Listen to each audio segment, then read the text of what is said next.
샬롬 샬롬 샬롬 샬롬 샬롬. 하나님 사랑합니다. 여러분 주 안에서 사랑합니다.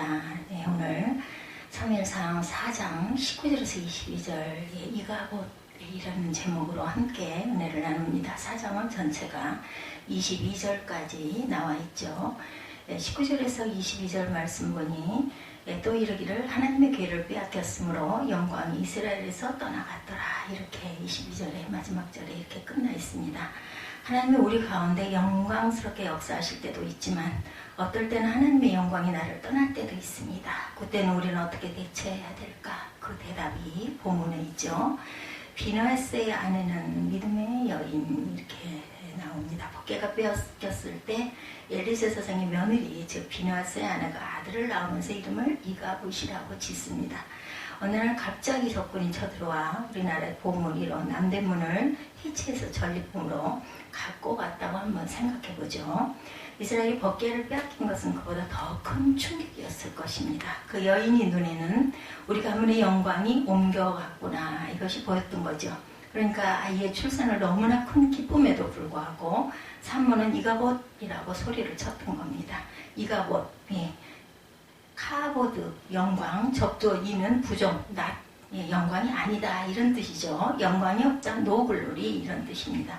우리도 평생 영광의 시간만은 있지 않습니다. 평생 평안의 시간만 있지는 않죠. 우리 각자에도 때로는 이가봇이라고 외칠 만한 그러한 혼란과 질곡의 때가 지나갈 때가 있습니다. 이 설교의 주인공 비느하스의 아내가 믿음 있는 여인이라고 봅니다. 자기 가정에 지금 몰락하는 시련을 막 겪고 있는데 그것이 집안 남자들의 불신앙 때문이다라고 봅니다.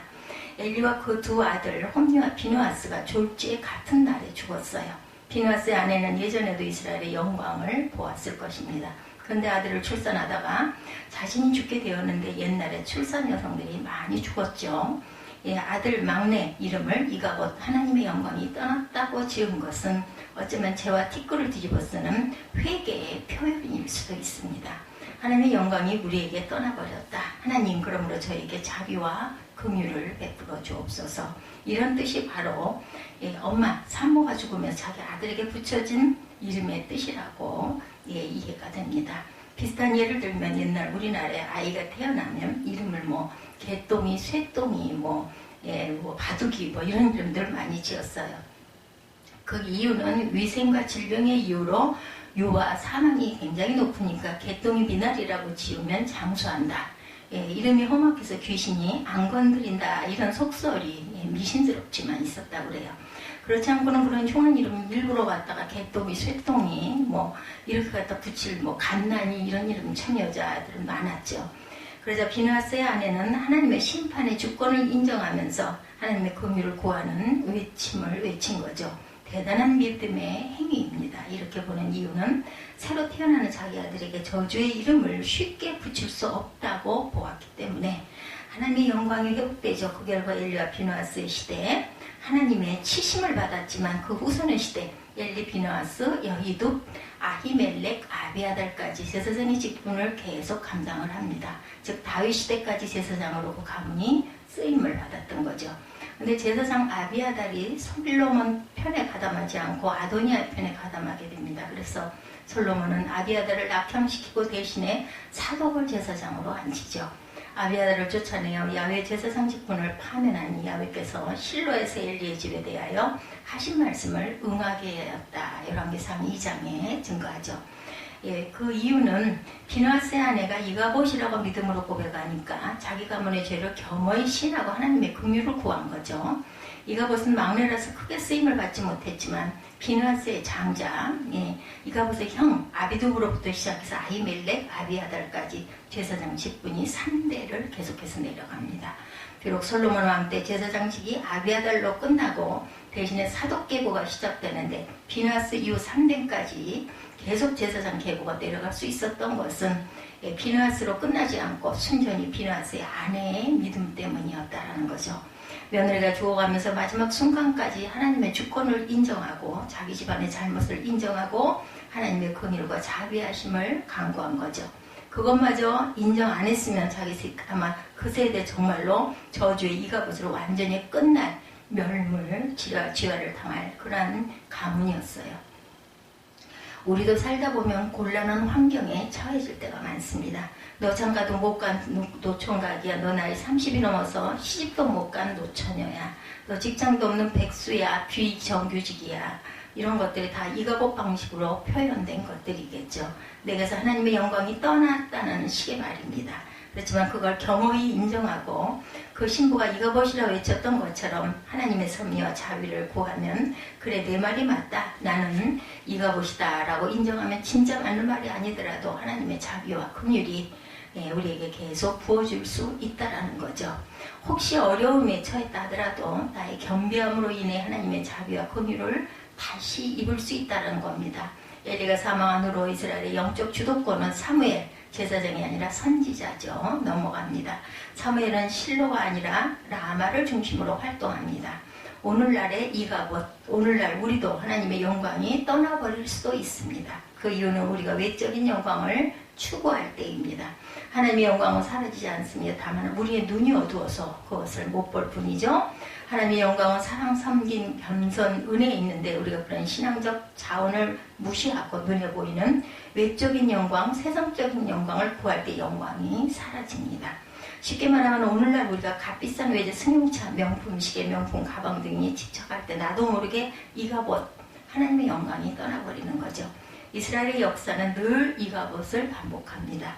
엘리 가문에서 일어난 비극은 엘리 시대만 일어난 사건이 아니라 그 후에도 계속해서 반복이 되죠. 즉 신앙의 본질, 내면적 신앙, 인격적 하나님과의 관계를 추구하지 않고 자기 죄 관리를 관리하고 자기 경건 생활을 관심 갖지 않고 겉으로 교회 생활 꼬박꼬박 하는 것, 이거 문화적인 종교 생활이 되기 쉽습니다. 이게 계속 지속되면 결국 하나님의 영광이 떠나가는 이가봇이 된다. 이것이 얼마나 지독한 만성질환인가 하면 그 문화적 종교생활, 외적인 외식적인 신앙생활 때문에 바벨론 포로로 잡혀간 70년이나 연단을 받죠. 이스라엘 민족은 70년 후에 귀환해서 일정 기간을 잘 믿는 듯 하더니 결국 또 외적인 외식적 신앙으로 치우치게 됩니다. 그래서 탄생된 것이 유대교, 사두개인, 바리새인. 그 유대교는 신약시대까지 계속되고 예수님의 신랄한 공격과 비판을 받습니다. 그 가운데 참 신앙인도 있죠. 역사책에 보면 바벨론의 세속적인 부유함과 영광은 넘쳐납니다.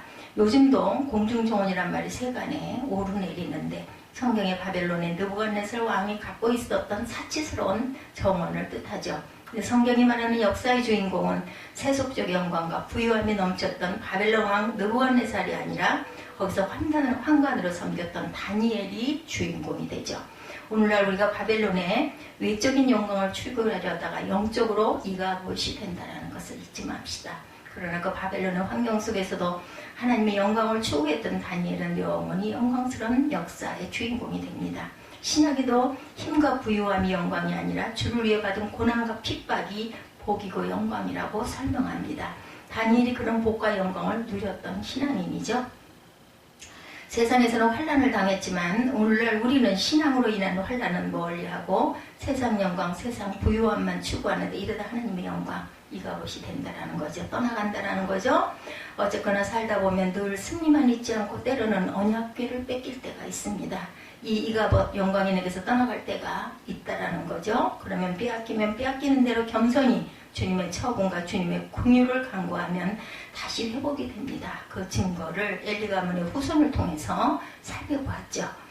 그 아내가 이가봇하고 아들을 낳으면서 결국은 그렇게 해서 죽은 그 죽음으로 인하여 하나님의 긍휼과 사랑을 이어서 대가 제사장의 대가 내려가죠. 혹자는 회개를 오직 주님은 올소이다. 주님의 처분만 기다립니다. 라고 정의합니다. 이것은 자신의 죄인됨을 겸허히 신뢰하는 것이고 변명의 일절 할 필요가 없습니다. 이 처분을 받든 주님의 처분이 옳다는 것을 신뢰하는 것이죠. 불평이 없어야 합니다. 어떤 처분을 받든지. 그런데 신앙심이 떨어지면 법궤가 빼앗길 때 오히려 더 빗나갑니다. 자포자기 해버리든지 하나님을 원망하든지 사람을 막 원수를 아주 그냥 이를 갈고 원망을 하고 원수를 아주 그냥 정죄를 하죠. 어쨌거나 자신이 회개하지 않습니다. 상황이 이렇게 나빠진 것이 다른 사람의 탓이고 하나님의 탓으로 돌려버립니다. 내 잘못은 없어요. 그렇게 하지 말고 하나님의 영광이 내게서 떠나갔을 때는 겸허히 나의 잘못을 시인하고 나의 패배를 인정하는 것이 그 영광이 다시 되돌아오게 만드는 지름길이라는 것을 잊지 맙시다. 비느하스의 아내가 그렇게 했다는 것이고 실제로 그래서 영광은 돌아옵니다. 엘리와 비느하스 이후에 계보를 보면은 증거가 되죠. 사무엘상 14장 3절에 아히야는 에봇을 입고 거기 있으니 그는 이가봇의 형제 아히두베 아들이요 비느하스의 손자여 실로에서 여호와의 제사장이 되었던 엘리의 증손이다. 위 구절에 가면 엘리 제사장의 후손이 열거되죠. 엘리, 비느하스, 아히둡, 아히야, 아히멜렉, 아비아달. 사무엘상 22장 11절에도 왕이 보내어 아히둡의 아들 제사장 아히멜렉과 그 아비의 온 집 곧 노베 있는 제사장들을 부르매 그들이 다 왕께 이른지라. 사무엘상 22장 20절에도 아히둡의 아들 아히멜렉의 아들 중 하나가 피하였으니 그 이름은 아비아달이라. 위 구절에 가면 아히둡의 가문이 롭 땅의 제사장들입니다. 이 가문에서 꽤 유명한 사람이 나오는데 바로 아비아달이죠. 그는 사울이 롭 땅의 제사장들을 죽일 때 구사일생으로 살아남은 자로 다윗 왕 때 대제사장으로 역할을 감당합니다. 그러나 솔로몬 편에 서지 않았다 솔로몬에 의해서 낙향을 하게 되죠. 이런 이가봇 비느하스의 아내 그 자녀를 낳으면서 하나님의 영광에서 떠났다 이런 고백으로 하나님의 긍휼히 여기심을 바라본 사무엘상 4장 19절에서 22절 이가봇의 마음을 잊지 않는 저와 여러분이 되시기를 주님의 이름으로 축복합니다. 기도하시겠습니다.